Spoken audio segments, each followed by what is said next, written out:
Time to say good afternoon to Tom Mulcair, former head of the NDP, and of course, our analyst here on CJAD. You can hear me every morning, by the way, with Andrew Carter, Monday through Friday at about 7:40. Our feature is always brought to you by the folks at Guaranteed Industries, reminding you it's not too late. Can-Air heat pump or furnace will keep you warm through the rest of the winter. So give them a call, 514-342-3400, or online, guaranteedindustries.com, serving Montrealers since 1957. Tom, Happy New Year to you. We haven't spoken since last year. Too, Aaron. Yeah, and I guess we should start with really the big story in the news. The Montreal Canadiens are in first place at the halfway point of the season in the Atlantic Division of the NHL. Ça sent la coupe. Oui, ça sent la coupe indeed. Today's French phrase that everybody's got to memorize. I remember the days. Loosely, we can really sense the cup. We can feel it coming. We can smell it. We're getting close. You know, it's funny. I said when I first brought it up today, Tom, I can't remember the last time a Montreal Canadiens team would have been in first place at this stage of the season. 1993? No. You know when it was? No. 2016-17. They were in first place at this break, at the halfway mark of the season. And, of course, right. They ended up losing in the first round of the playoffs to the Rangers that year. But still. Yeah, you're right. There you go. Things you find out.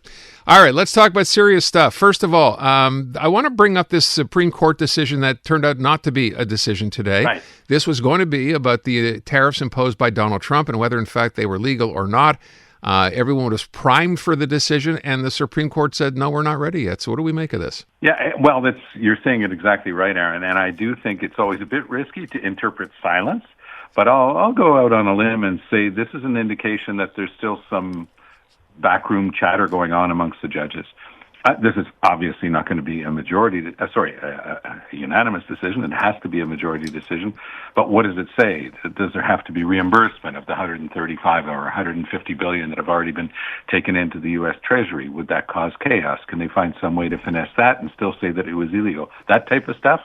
I sense that that's what's going on right now. There are a couple of people on that Supreme Court who will vote with Trump. Doesn't matter what. They don't even have to listen to the case. But the rest of them, I think, are starting to think about their place in the history of American jurisprudence, and the fact that they were named by Donald Trump in several cases without the slightest experience or expertise to be on the Supreme Court.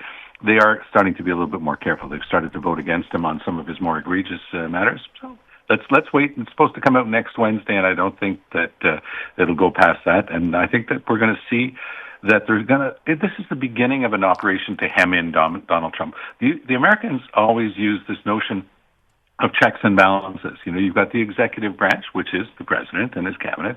You've got the judicial. We just talked about the Supreme Court. It's all of the court system in the states, the legal system.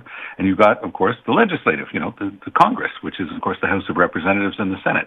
And they're supposed to keep each other in check. Something happened yesterday that was fascinating.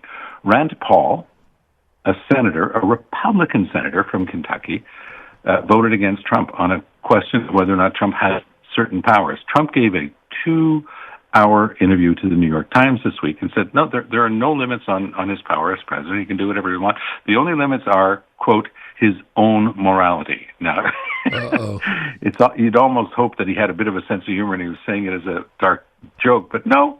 He said that with his usual seriousness. So, I think that that's what's starting to scare people about the precedent of the president's power for the future, and they're going to start reeling him in. So the Supreme Court, I think, will finally start doing its job, and I think that there are some smart senators on the Republican side who are saying, we're hurting ourselves long term. We can't let this continue. So Susan Collins was one of the other ones. She's from Maine.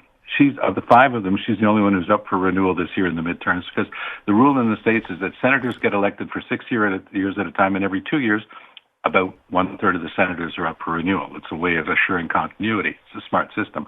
And so she's one of the ones coming up, and the whole leadership of the Republicans in the Senate, when Trump said none of these people deserve to ever be reelected, they said, hold on, we need Susan Collins, we need her seat, and we need her on side.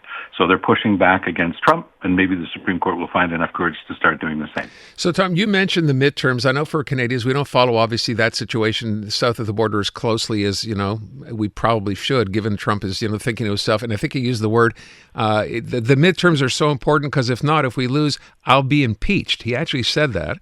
And I wonder how significant they are. Well, he could be impeached. I mean, there's no question that he's impeachable. He's committed impeachable offenses, and he's continuing to do it. One of the strangest things, I mean, Trump being a blowhard and a liar and a loudmouth, we've had 6 years of that. But what's new is actually outright lying, saying that the young mom who was shot and killed by Trump's black shirt, balaclava-wearing agents of ICE, saying that it was her fault, that she ran over the police officer. That's nuts. Because, they've now got video from every angle, and we know that that is not true. She was shot dead. And Trump attacked her instead of showing the slightest bit of empathy. And his bird-brained vice president, J.D. Vance, did the same thing. So you're at a stage now where there is no morality in the United States. There are rules of international law, including the United Nations Charter.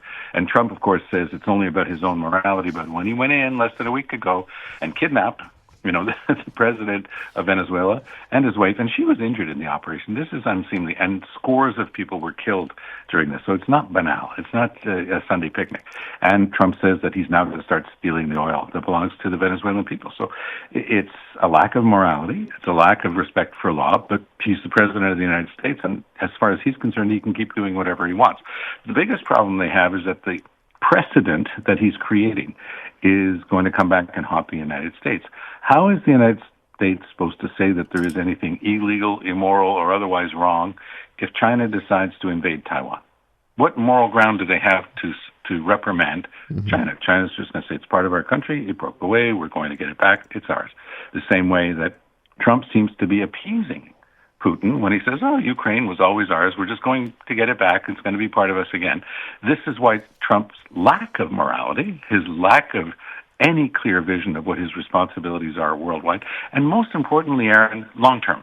Because Trump doesn't do long-term. It's take whatever we can today and let tomorrow take care of itself. And future generations are going to be paying for the Donald Trump years for generations to come, in fact.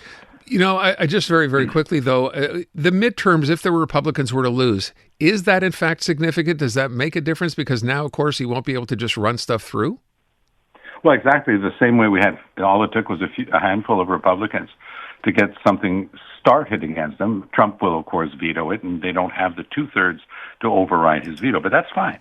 This is all part of the game of American politics, but it becomes another reason to try to put in more Democrats to try to hem in Trump. But there's no question, Aaron, that right now the Americans are going through something that they don't know how to handle. What was interesting was for the first time in the case of Venezuela, the Democrats are beyond pathetic. They're just embarrassing to watch. They're supposed to be the opposition. They are afraid of the president, so they don't do anything. It took some courageous Republicans to start standing up. But the Democrats are so pathetic, and now for the first time, Chuck Schumer is saying, well, maybe Venezuela went against the international law. Yeah, read the UN Charter. It takes about 5 seconds for a high school student to realize it goes against international law. So they've had no courage so far. They're disorganized, but now maybe, finally, as they head into the midterms, at least their partisan interests will push them to start standing up to Trump a little bit more. All right, let me get a couple of other things in here before we run out of time. Number one, with respect to Mark Carney, we knew he was going to China. That's obviously a big step. First time we've seen that happen in like 8 years or 9 years. And he's stopping along the way to a couple of other places, including, I don't know if we say Qatar or Qatar or whichever way we're pronouncing it now. How significant is this? And what are you expecting to come from this? This is all part of what he's been doing since he got in. And he took one look at what we were dealing with in Trump and said, we've got to start building trade relationships with other countries in the world, enhancing them. So he goes to Britain. He talks to the financial markets in Europe. He talks with people he talks with the Indian president. He's on a roll. He knows what he's got to do. He's respected, Aaron. This guy walks into a room. People don't have to see colorful socks to realize he's the Prime Minister of Canada. Ouch. They respect the guy. He's been around for a long time. They all know his track record. He's serious. He's really, again, he's at the top of his game, and people know everything about what he's done in the past, and they have a lot of time for him. So we should be thankful that we've got somebody doing that sort of work right now. And so going into China, this is going to be a tricky thing. Doug Ford already rattling the cage, saying, hey, you better not give anything away on Chinese electric vehicles. Well, sorry, Dougie, but why should Canadians be paying a lot more for electric vehicles to please the Americans? We're getting nothing in return except a punch in the face. And at the same time, the Chinese are attacking our agricultural sector as a way of retaliating because we're trying to be nice to the Americans who are just, again, playing rough with us all the way along. So at some point, this is what he's got to come back with. Something like a deal on electric vehicles, some sort of an understanding on agriculture. And we've got to start breaking away from the Americans. We've got to have an independent foreign policy. And I think that's where we're heading. It's funny, Tom, to your point, though, right, with Doug Ford. You remember when Doug Ford was going on about how great that TV ad was, and he was doing it standing next to Mark Carney, and Mark Carney kind of gave him the old, kind of rolled the eyes at him, thinking, I wish you hadn't said the stink eye. I wish you hadn't said that. You really think they can come back with a deal re-EVs, or does he worry then about, in fact, upsetting Doug Ford and everybody in Ontario at the same time? I don't think he'll upset everybody in Ontario at the same time. The average consumer who's got to pay $75,000, $70,000, whatever, for a Tesla, who can get something almost, I'm sorry, if you've never been in one, just as good. Yeah. They might be modeled, to not say more, on the plans of a Tesla. And you can get that car for maybe $40,000 Canadian, 45. And all of a sudden you're driving something that's actually very good, that's not going to give you a hard time, that you can plug in and not plug into a gas station. I don't know. I think a lot of people are going to say, you know what, my groceries are costing me $3,000 more than they did a couple of years ago, but at least I've got a car that doesn't take gasoline and I can afford. And this is the thing, it's an affordability issue. But then it always breaks down into a conversation about tariffs and Trump. The reason we went along with the Americans is that they argued that this was dumping by the Chinese. But there's never any case made for that. Canada never had an independent analysis to come to that conclusion. The Americans, just before Trump came back a year and a bit ago, the Canadian government said, no, yeah, we'll do the same thing. That was under Trudeau. Now, Carney's got a different playbook. He can talk to the Chinese, and I'm going to keep an eye on that one and see whether or not we actually move on something that will be in favor of Canadian consumers. And yeah, Dougie will complain, but tell me how many electric vehicles are actually made in Canada and how much of a dent it will put in the Canadian market. I don't think we should keep worrying about what Americans think. We should start worrying about what Canadian consumers pay for things like cars and groceries. That's where we leave it today. Tom, thank you so much. I appreciate it. You have a good weekend. You too, Aaron. All the best. Take good care. Seasoned gamer or just video game curious? This Week in Gaming is the podcast for you. We break down the latest in the world of video games, from basics to beyond. The hottest gaming news, insight, and industry leaders and more, weekly. Join me, Naomi Kyle, and stay ahead of the game with all the latest updates, even if you're a total newbie. Stream This Week in Gaming on the free iHeartRadio app or wherever you get your podcasts.